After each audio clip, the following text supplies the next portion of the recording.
It is not the man who has too little, but the man who craves more that is poor. Most people think that being successful means having a lot of money, a big house, and a fancy car. We believe that what society teaches us is true, that more things will make us happy. We see rich and famous people, and we want to be like them. We admire people who seem to have everything. The feeling of not being successful, on the other hand, seems like a bad thing. We think that if we don't have a lot of things, we are failing. This constant feeling of not having enough does not seem to help us get anywhere in life. We do not like this feeling and try to hide it. We often feel jealous when we see others succeed, and we try not to show it. But this feeling might be a sign that we are chasing the wrong thing. Even though most people see success as having more, it simply means living a good life. This does not always mean having more stuff. Sometimes focusing on who you are instead of what you have can actually work better if you know how to do it the right way. An ancient samurai teacher wrote that a warrior's honor was his greatest treasure, not his gold. Being rich is not always the best answer. Today, we will explore what it means to be truly successful through ancient wisdom that has been misunderstood for too long. Once upon a time, in the busy city of Kyoto, there lived a young merchant named Hideo. Hideo's dream was to become the richest man in Japan. He believed that if he had enough silk and spices, everyone would respect him and he would finally be happy.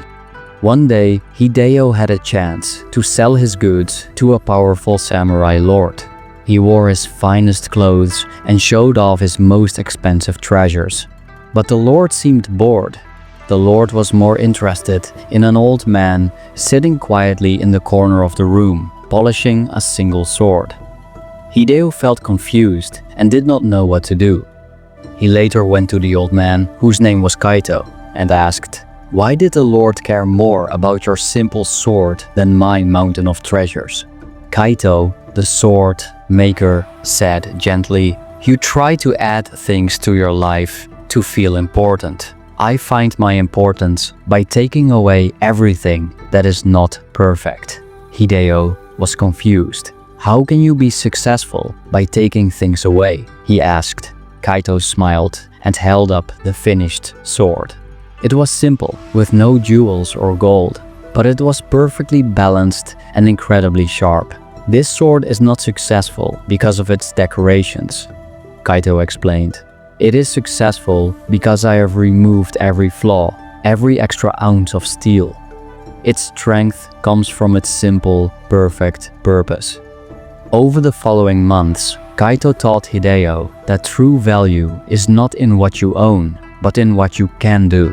Hideo learned to stop focusing on being the richest merchant and started focusing on being the best merchant, one who was honest, reliable, and sold only the highest quality goods. From that day forward, Hideo understood that success was not a pile of gold, but the feeling of mastering his own character and craft. When people asked for his secret, Hideo would say, "I stopped trying to own everything and instead tried to be the best at one thing." This story teaches us about true success. Most people chase after treasure outside of themselves, but ancient wisdom shows us that the greatest treasure is the one you build inside yourself. The first step to true success is to find your sword. Your sword means your purpose, your passion, the one thing you feel you were meant to do. In Japan, this is called your ikigai, which means your reason for being. This works because when you know what your purpose is, you stop getting distracted by what everyone else is doing. Think about something you love to do. Maybe it's drawing, playing a sport, or helping a friend. When you do that, time flies by. You're not thinking about being famous or getting paid. That feeling is a clue to finding your sword. The first part of this practice is to ask yourself, what do I love? Make a list of everything that makes you feel happy and engaged. The second part is to ask, what am I good at? Make another list of your skills. Your sword, your purpose, is usually found where these two lists meet. The second step builds on what we just learned. While finding your sword gives you direction, the next step is to polish your sword every day. This is the Japanese idea of kaizen, which means continuous improvement. This means that success is not a big single event. It is the result of 1,000 small daily actions. A sword maker doesn't create a masterpiece in one day. He spends hours every day for years simply polishing. Here is how this works in real life. If your sword is learning the guitar, don't try to become a rock star overnight. Just practice for 10 minutes today. Instead of wanting a perfect result right away, just try to be a little bit better than you were yesterday. This creates slow but unstoppable progress. The key is consistency. When you practice a little bit every day, you build momentum. This might seem slow at first, but over months and years, these small efforts add up to mastery. Many people discover that the joy is in the polishing itself. Success is not reaching the destination. It is falling in love with the journey. The deepest level of success involves the third step. Use your sword for others. This is not about showing off, but about serving a purpose bigger than yourself. A samurai's sword was not for his own glory. It was to protect his community. When you practice your skill for a long time, something interesting happens.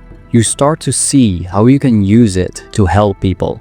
This happens because true fulfillment doesn't come from what you get, but from what you give. The master sword maker Kaito did not just make swords to get rich. He made them so that the samurai could protect the village. His greatest success was not the money he earned, but the safety and peace his work provided for others. The ancient samurai understood that a life lived only for yourself is a small and lonely life.